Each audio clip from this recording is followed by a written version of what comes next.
Welcome to Protecting Your Assets, the show about protecting people, property, and most importantly, protecting your ass. I'm your host, Lucky Luciano, and I'd like you to join me for a fast-paced and often fiery discussion about security issues with my co-host, Brian the Angry Man Claman. Whether we're piercing the veil of security, talking your duty of care, or raving about the latest technology, we'll share our thoughts on the issues, the trends that are impacting security today and into the future. And now let's talk about protecting your assets.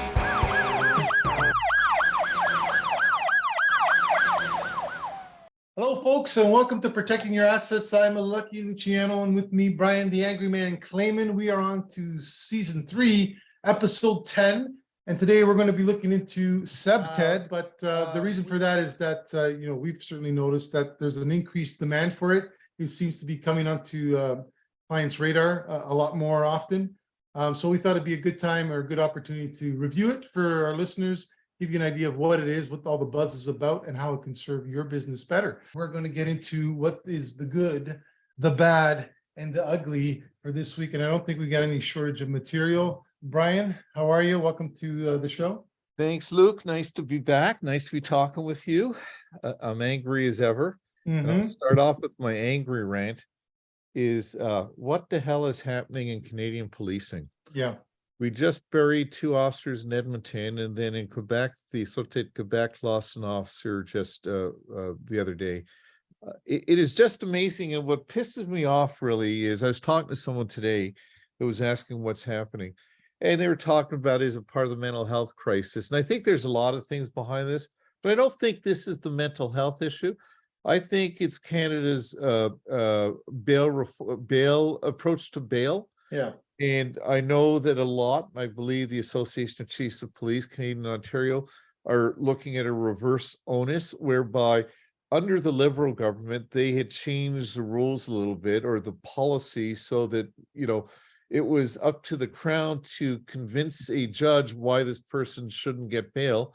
And as a result, we have people that are repeat offenders are being released, violent offenders being released because the Crown can't meet the bar that the judges are looking for. And that bar has been set by the present government, saying there has to be a very persuasive reason why you deny bail.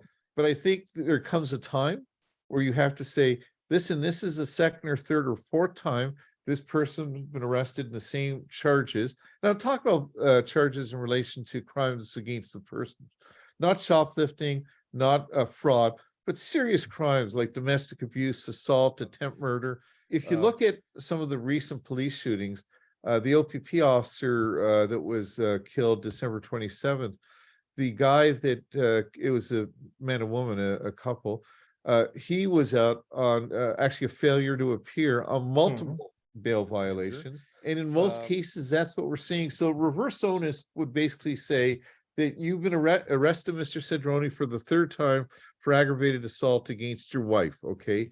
You have to demonstrate to the court why we should give you a 4th chance versus the way we're doing it right now. It's just pissing me off. There has been, I believe, 9 police officers in Canada killed within the last 6 months. If I am not mistaken, and I may be getting this a little bit wrong, but we don't usually see 9 police officers killed in a decade. It is ridiculous. And behind the badge and the uniform, there's people with families. There's with mothers and wives and children and husbands. This police officer in Quebec that was killed, she was a mother of 2. I mean, there are real consequences to when this is happening. And here's the issue. We're going crazy about crime in the city in Toronto and the TTC, all the gratuitous crime. Think of it this way, listeners. If people are out there doing gratuitous crime, in the past, they would do that, but they wouldn't go after the policeman or woman because they had a gun. They're not even scared about that right now. If they're not scared about taking out cops, what does that mean for the rest of us? I think, Mr. Cedrone, you've had one too many whiskey, so just cut it down. I don't want you to share. I'm just very angry. There's no well, you know what, it's always something good. And for me, the good thing is, we're still on this side of the soil, which is always good. In terms of the ugly, I gotta say, I agree, the police shootings it's atrocious. I think today there was an officer killed serving a warrant. It just, to your point, there's no respect for jack shit anymore. There's no repercussions. There's no accountability. But the concern is this, and I know you may not like hearing it, but the police, at least you can say they're paid, trained to engage, to do. No one signs up to get shot and killed. Absolutely not. But at least they've got something. When you go to the public sector, today we had another stabbing, or yesterday we had a stabbing of a 16-year-old, right? Killed on the TTC, actually not on the subway, sitting on a freaking bench, and he gets stabbed. Yeah. And by the way, if you're not aware, speaking to your point, the guy is on bail today. Yeah. He's let out again. And when he did this offense, he was already on bail. He was already released for another violent crime. There's something wrong with our system. Well, I think when I know you listen to 1010 as much as I do, and this morning's discussion was on the bail system, and I'm pretty sure you caught some of that. And when he got into the point, and I agree 100%, part of the reason why I got fed up with policing, watching judges who have no clue what the average citizen goes through in this country, sitting in their goddamn, mansions, enjoying the taxpayer money with no repercussions or accountability for the decisions. They don't give a crap. Right. And personal example, I actually sent it to the show, but it went too late, I guess, or otherwise I was hoping he was going to air it. But I was taking my kid up to traffic court. Now it's not a criminal court judge, but it's a JP, same type of mentality. They're just as friggin', pompous ass as the rest of them. But going up to court, we're driving 80 kilometers an hour because that's what I told them to do. And this Audi flies by us on a double yellow over the hill. He must have been doing at least $110, $120, right? And who does it happen to be? The freaking JP, who then sits on his pedestal and convicts everybody for the same goddamn offense that he just committed. Now, and that to me reflects everything that's wrong with our justice system. I'm just curious, are you taking dramatic editorial liberty and saying it was the JP, or it truly was the JP? I am telling you it was the JP because it was just before we got to the courthouse. So we saw him get out of the car and then saw him walk up to the freaking the bench. Wow. So yeah, I know damn well it was the JP. It wasn't a figment of my imagination or an assumption. It was him. There's a real problem, and I think you sort of hit on it. I'm not going to cast aspersions about all judges being, distant and living in mansions and things like that, but I'm going to build on that point. I think what happens often is that there's two realities, and the policemen actually see it, and a lot of people in Toronto or across Canada that are working people taking the subway, walking the streets, they see it. There's some real threats and challenges out in the street. And then you've got people that are insulated from that stuff, like many of our political leaders, many of our judiciary. And it's almost as if, and I don't mean it the way it may come across, but they or their loved ones have to become a victim of a crime. Yeah. And should that happen, you would see a change. And I don't want that to happen. So I would ask the question rhetorically, if that's what the end would be, why do we wait till one of them get hurt? Do something now. You're representing the rest of us. You have the power to do something about it. It is just wrong. You look at people in power and politicians, and they all have bodyguards. The prime minister has a whole squad of RCMP. They're insulated. I send my daughter to work or to school on the TTC or GO Transit. She doesn't have bodyguards. Most of us don't. I'd say 99.9% of us don't. We're fending for ourselves. That young lad that got killed, that stabbed, that you talked about in the TTC, he had no bodyguards. So these people that can make a difference, they have a moral obligation to make sure that they're exercising their duties properly, because it doesn't matter what they think, they're talking for us. I don't think they know who us is. They have them and then us. Anyway, we could try. This could be a whole episode. Pissed. I know you're all pissed, but yeah, we're not going to talk about that. Otherwise, we'll probably get in trouble at some point. But let's get into today's topic, which is crime prevention through environmental design, or otherwise known as CPTED. It is increasingly popular on RFPs, especially amongst government agencies looking for an implementation or an assessment to be done. And I know, Brian, you've seen an increase in them in your business as well. And part of the reason why I became CPTED certified during COVID, to give myself something to do, but also to be prepared for this type of thing. So just so we know what we're talking about, and the listeners understand what it is, I'm going to give you a quick definition. All right, so CPTED is a recognized design application that leverages the surrounding environment to enhance the perception of safety and reduce the likelihood of unwanted activity. By designing out crime, our objective is to create an environment where the perception of conducting a crime or unwanted behavior is outweighed by the likelihood of being detected or caught. But there's one key element that's missing, or isn't highlighted enough in that definition, and I think it's the critical element when it comes to CPTED, and that is that it's all based on the perception of the people who are in the space. And the challenge with perception is that it's based on feelings and not fact. And I think that we're going to have some examples as we get into this where, our clients have expressed the perception that, their tenants are not safe or they don't feel safe.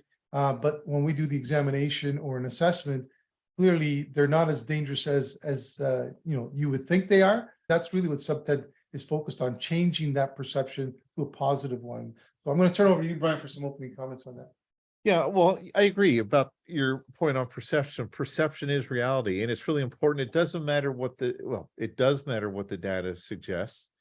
If people if the data suggested the TTC was safe, the perception is it's not. And that then becomes reality. And you're entirely right. CPTED is about tweaking the natural environment to create the perception of safety and security. People don't understand CPTED, and if they do, they don't understand at what point in the risk management process do you start with CPTED. And I'll give you this analogy. If you've driven a manual transmission car where you got to shift the gears manually, okay, you got to start it first before you get to second, before you get to third. If you started second or third, you'll still get there, but it's painful. It's hard on the motor. It's going to take you longer. What I try to explain to clients is CPTED should not be an afterthought. CPTED has to take place at the beginning. Too many clients, too many people they don't think about CPTED. They, let's say, are putting up a building, an office building, a residential building, a shopping mall, and they say, we're going to have cameras, and we're going to have access control. That's great. Those are physical security things that should occur after you exhausted the tweaking of the natural environment to create the same effect. So what I try and tell clients, and I'm going to tell listeners, is CPTED is something that should happen at the start of the process, and you really should consider it, because CPTED basically is free. It's really just tweaking the natural environment. It's easier to do a CPTED review, and in many cases implement the recommendations, especially at the design phase, rather than doing it once the design is finished or the building is up, because it's got to take place in a logical sequence, and CPTED comes first.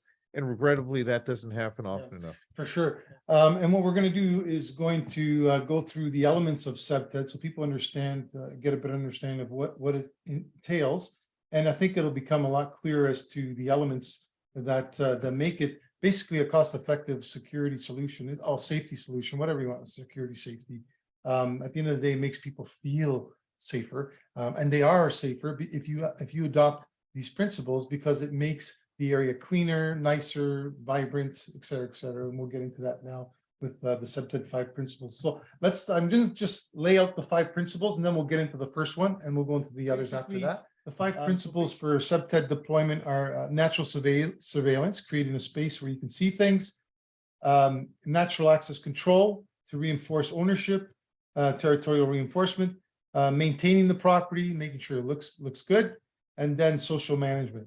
So we're going to get into the first one here, called natural surveillance. And the key components for natural surveillance are that it reduces antisocial behavior through a perception that someone is watching. And that doesn't necessarily have to be eyeballs. It could be video cameras that achieve the same thing.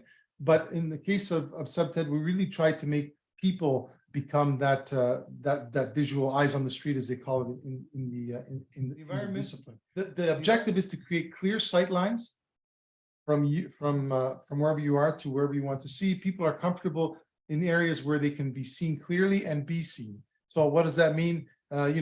Typical parking lots where you've got all shrubbery and dark lights, you're obviously going to feel uncomfortable there. So you want to clear out the shrubbery. You want to put on some lighting so that people can see you, and you can be seen, and that creates some comfort level and a sense of safety and security. The last 2 points I'm going to put in here before I turn it over to you again is the 2 foot, 6 foot rule, which is an easy application to your business. Basically anything, all your items, whether they be trees, landscaping, walls like curb walls, fences, you want to make them either 2 foot or less, so that you can see over them, or 6 feet and above, so that you can see through them or underneath them. And then the last piece is the application of proper lighting, which is critical for natural surveillance, because it lights up things and lights the cockroaches, let them scatter. Same thing with crime. Put a light on it and they tend to go someplace else. And that's the concept, the basic reasoning behind that for natural surveillance. Brian, what do you got to say about that? Some experience you want to share, or some pointers for our listeners? Well, there's a reason people do not like in any downtown setting at 3 o'clock in the morning to go down through a long, dark alley. People don't like it, but bad guys do. The reason people don't like it is there's the fear that danger lurks ahead where I can't see. And if I get into trouble, no one's going to know I'm in trouble. Bad guys like it for the exact same reasons, that people can't see them hiding and they can't see them waiting. So I think that sort of, to me, summarizes natural surveillance. You want eyes on the street. That's the term we use in CPTED. Eyes on the street is just basically the belief that wherever you are, within the building, within the street, not only can you see things around you, but people in the area can see you. And that's why the 2 foot, 6 foot rule is really important. You could hide behind a shrub and surprise someone, but if it's cut to 2 feet high or 6 feet, the tree canopy, you could see if someone's hiding. So it's just a matter of sight lines. It's really not more complicated than that.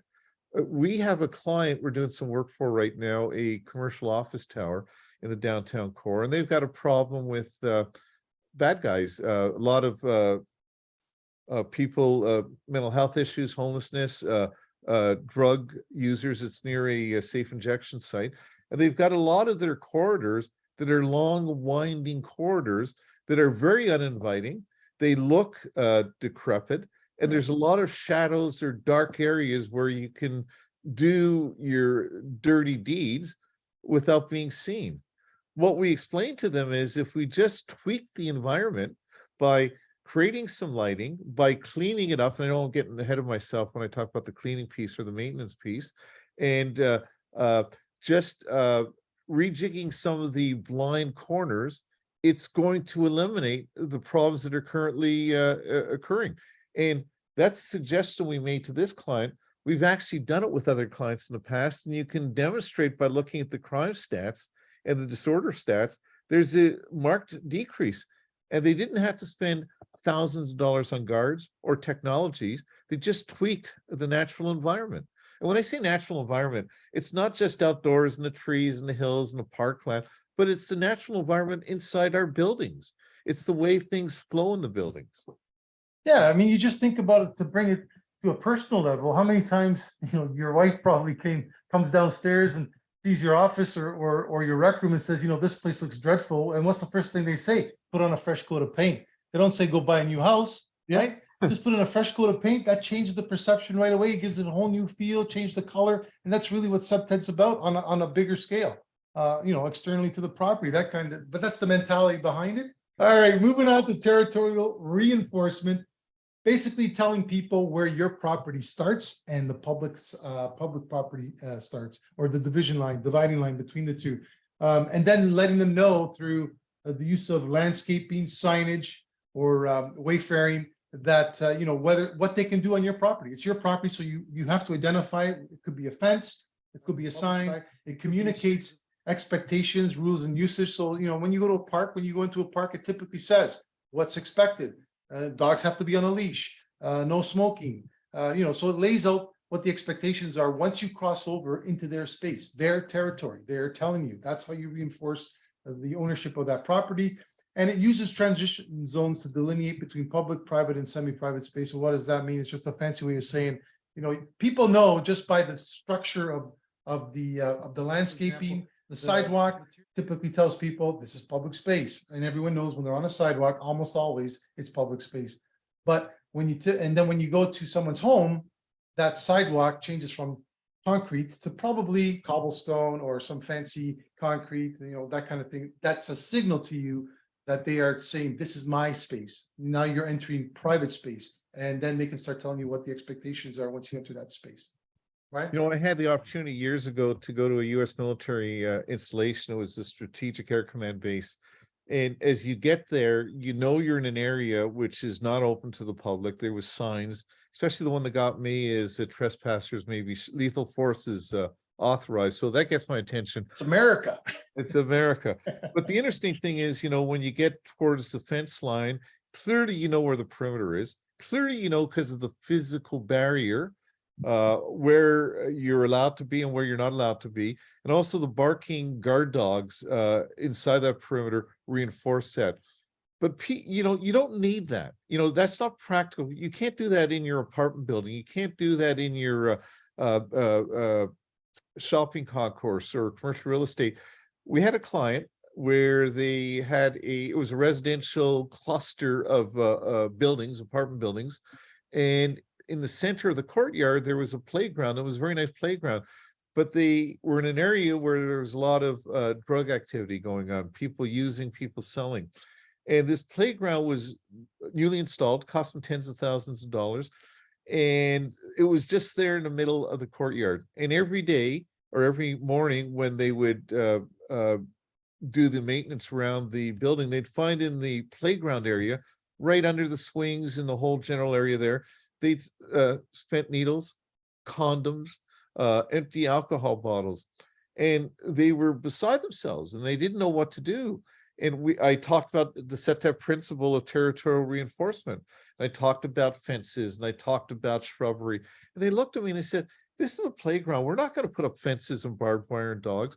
And I said, we're not telling you to do that. Yeah. What we suggested was just put shrubbery around the perimeter. The shrubbery tells people this area, this playground is not part of that common area. It's a psychological deterrent.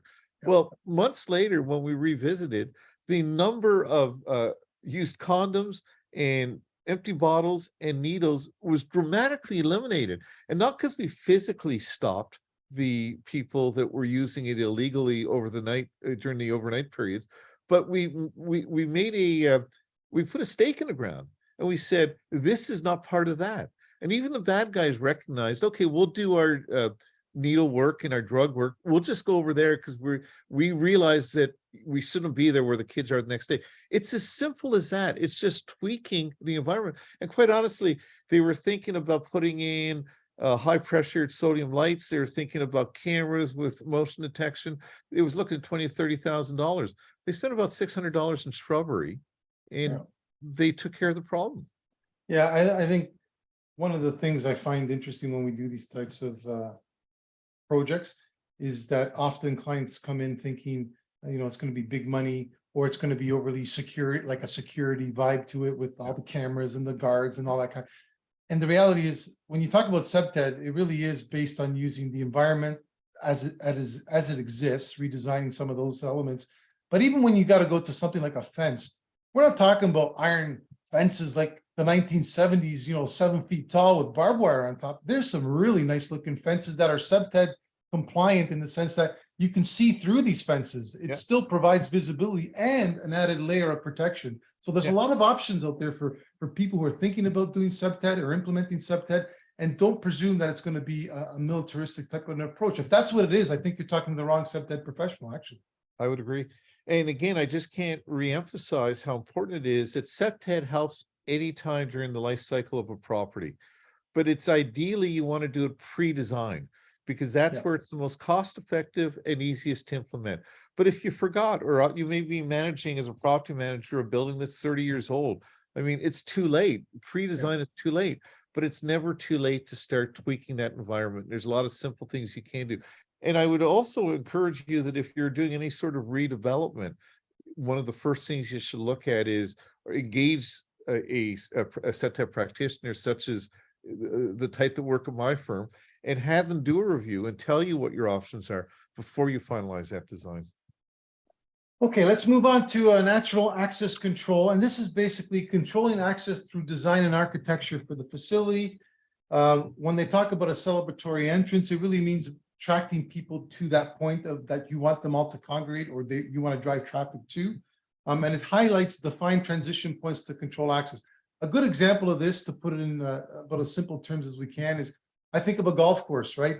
You don't want golfers going all over the place. So you've got certain holes that are defined, and within those holes, you've got an actual path that requires the golf carts to operate on. You can go onto the green in certain areas, but there's always signage telling you where and when you can do that. Otherwise, you're confined to the cart path. And that's exactly what natural access control is. It restricts people's ability to transition through the property and makes them follow the path that you want them to follow. That way you've controlled them to some level, and you mold that you design it so that it goes towards your celebratory entrance, which in golf is the 19th hole, where we all end up drinking and having some food. 19th hole. I like that. Yeah, I spent a lot of time at the 19th hole. Yeah, you never get to the first hole. You just go right to the 19th. Yeah, because the first 18 are just a waste of time. Have you seen me play golf? Yeah, I know I have. Yeah, but it's really a good point, because you really want to, especially with a big complex, you want to funnel people to a certain. You want to funnel the traffic. You want to funnel them to the front door. Again, I had a client, and it was a large complex, a hospital type complex, and they had a problem with people. They wanted to flow people in a certain way, and people were coming in throughout the complex through side doors and back doors and everything like that. And we basically, again, just by doing some landscaping, retweaking, putting some signage up, putting some lights in some areas and dimming other areas, not making it blacked out, it was obvious where the entry portals were. So it's really important. Otherwise, you have a free-for-all. And the golf course example is a great example, because when you're on the hole, you know where you're teeing off from, and you know where the pin is. Okay, and you know that's the direction you got to go. And when you're finished on the 13th, you got to get to the 14th. Well, there's usually a path or some signage telling you where to go. If those things were not there, if the golf course wasn't designed like that, it would just be a free-for-all, and you'd be going all over the place, and it wouldn't be very efficient. I can't tell you how many times I go to a client's location, and I notice that the problems they have are because they're not funneling people where they need to be.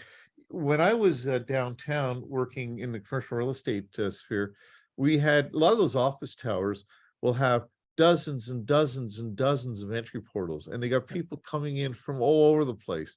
Well, it was, as simple as locking some doors, having signage to say, go to this door, not that door, putting bright lights or welcoming features at the main door. That will just naturally flow the people to where you need them to be. Sometimes you got to do physical measures to support that, but there's a lot you can do just by the natural tweaking to get people where you want them to go.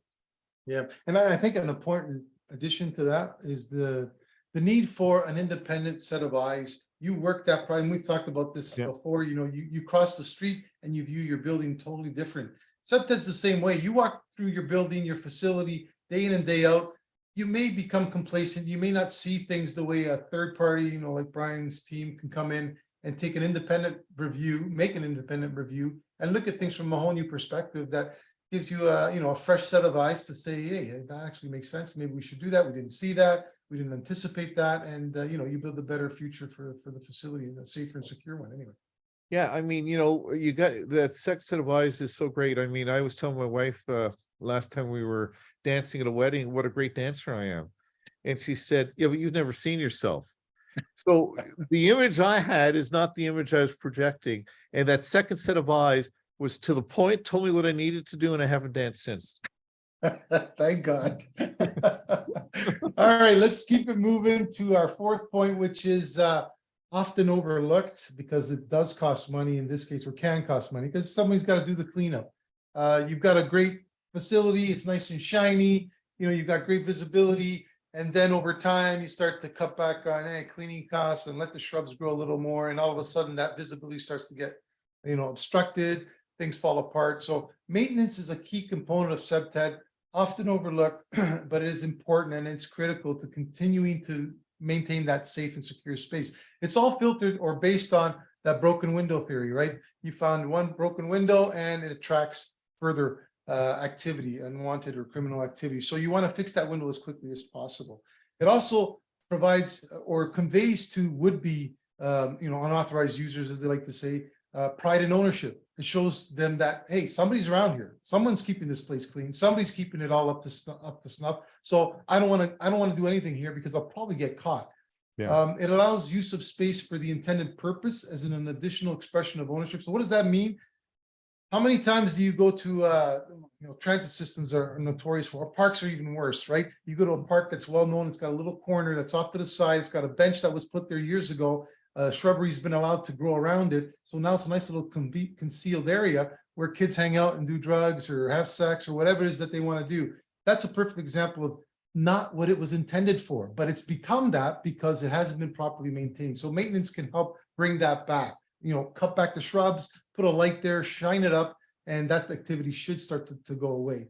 And then lastly, it prevents the reduction of visibility from overgrowth and obstruction or inoperative lighting. How many times have we seen it, Brian, where marketing comes into our buildings when we used to run those big buildings and they'll put up a nice fancy poster or a monitor and it's right in front of one of our cameras or it's blocking the security. Well, the best example I could think of recently, I had a client in Northern Ontario, and when it comes to maintenance, they were very concerned that this one particular apartment that they operated was was attracting all sorts of prohibited type activity, drug activity, people drinking, that type of thing. And when you looked at the property, it just looked like shit. It was dilapidated. The maintenance people at the property weren't sweeping it up. They weren't picking up garbage. It was just left to accumulate. And it's the type of place you figured no one's really looking, no one cares. Broken window theory. So if I throw my garbage there, if I leave my empty beer bottle over there, no one really cares. But what was interesting was just across the street was a fire hall. So it's the same neighborhood. It was a fire station. Fire station had a in the backyard where the trucks come in, there was a green space, there was a picnic table. It was immaculate. And I was talking to the fire crew, the captain over there. He was saying, yeah, we don't have any problems. I mean, the place is, it's a tough area, tough neighborhood, but we don't have any problems. And it was so obvious. It was like a line in the sand that on one side of the street, you had this apartment building that looked like shit. The other side, you had this firehouse that was well maintained. They took pride in ownership and they didn't have the problems. So if you're a bad guy and you want to sell drugs or do your drugs or do something you shouldn't be doing, are you going to go to the fire hall or are you going to go to the apartment building? Because quite honestly, fire hall is a man 24 hours a day, but they're sleeping in the nighttime. The apartment building is manned or occupied 24 hours a day, but the perception makes all the difference. Yeah. You don't want to shit on someone's property if they're paying attention to it. Let's move on to our last one, which is basically social management or things that you can do. They can go a long way to creating a safe and secure space. So some of them might be active space, what we call eyes on the street. We've referred to it a couple of times, but basically creating a space or an area where people want to be and they want to do activities there. So they will come there and they will provide the security, because when people are there, there's, the odds of somebody wanting to do something, illegal or unwanted go down drastically because people are there. And that's what you want to do, is activate space, another terminology from the discipline. You want to activate that space to attract people, bring eyes to the street so that they can keep an eye out for unwanted persons and unwanted activity. And then lastly, community engagement increases pride and reinforces territorial ownership. How do you do that? Well, you've got community projects, community events, and this isn't specific to condos or homes. Like, it's neighborhoods. It's just about scaling. I can tell you for myself, when I first moved to my neighborhood, we had street parties, right? Organized once every summer. We would have a big one. Everyone would get to know each other. There were no surprises. People knew everybody and people watched out for everybody. Here we are 20 years later. It's not happening anymore. And I can tell you, it's not as safe a neighborhood. People don't talk to each other. People don't come out and say, hey, how are you doing? There's the odd 2, 3 that I talk to. That's about it. So that's a real world example of how community engagement through projects, whether it be street parties, whether it be arts and crafts things, whatever it is, that brings people out, gets them engaged and socially interact, and they'll be the security for you. Some other things that you can do: public arts, sports and recreation is a big one. Obviously, you got a soccer field or a local park that has events for kids. Families are going to come out there. Kids are going to be playing. So again, eyes on the street, active space, people who are up to no good are not going to hang around those types of areas.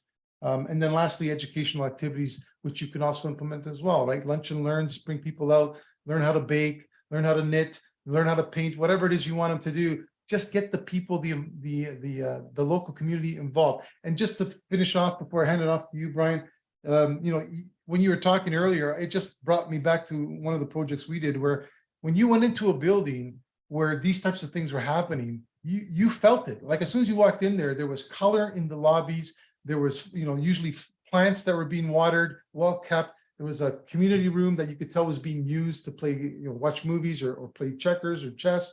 And so you felt that right away, and I felt comfortable in those.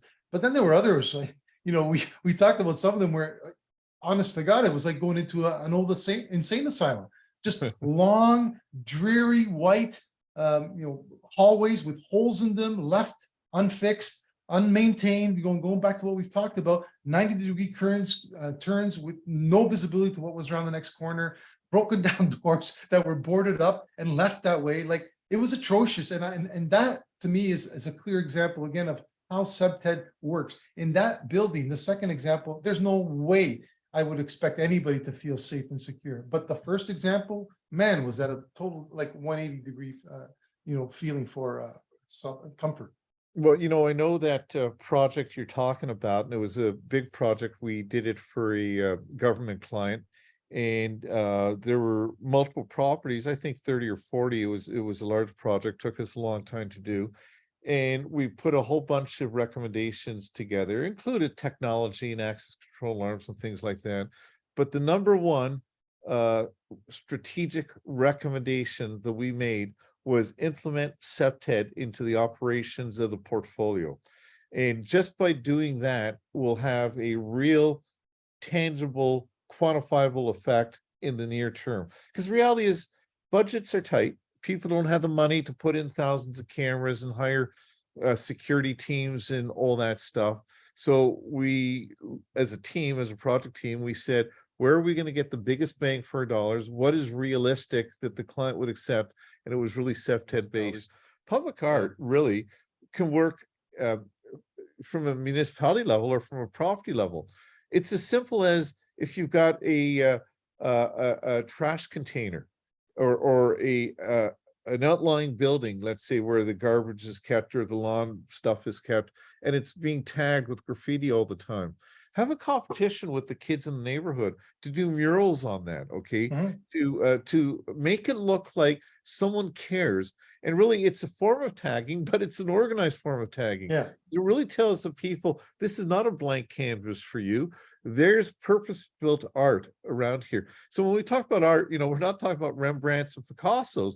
We're talking about just putting some color into the environment, either at the municipal level or just your own property. And speaking of a difference, I'm just going to quickly go through the benefits before we end this off. If you haven't figured it out already, CPTED reduces the potential for antisocial behavior, unwanted activity, and crime. It increases a sense of safety and security for your people. It encourages local community engagement, which is great to get people connected again. It's long overdue. It's gone off. I don't know what happened to community engagement, but certainly COVID wasn't any help. But I think we're already on our way down that road anyway, and hopefully we can turn it around. It instills pride and ownership in the area. People see a vibrant piece of property, they're going to take care of it, and they're going to watch out for it. When people start abusing it or not treating it properly, they're more likely to report it either to the building manager, police, whoever it is that needs to be called. It's an improved perception, leading to increased business and value. So for those of you who own homes, if you know damn well if it's a nice neighborhood, the odds are you're going to get a better price than if you live in a crappy neighborhood. And also that's for businesses. If you run in a commercial tower and you've got a great looking building, the odds of attracting tenants and retailers who want to be in that building are improved, right? They don't want to go into a decrepit old building that attracts drug overdoses and things like that. So it helps improve the business and the value. And lastly, it creates partnerships with interest groups and police. If you're doing this properly, if you do CPTED properly, you're connected with the community, and that community is connected with the local law enforcement. So it's a nice little wheel where everybody feeds off each other. Police come around regularly, they talk to you, you're able to tell them, hey, this is what we're seeing, or they can tell you this is what we're seeing. And so you can prepare for it, you can keep an eye out for it, you can mitigate the risks and exposure to it. Brian, do you want to add anything to those points or any final thoughts? All I want to say is I think that clearly there's two times that CPTED really need to be considered. First is, as I've said, at the design phase.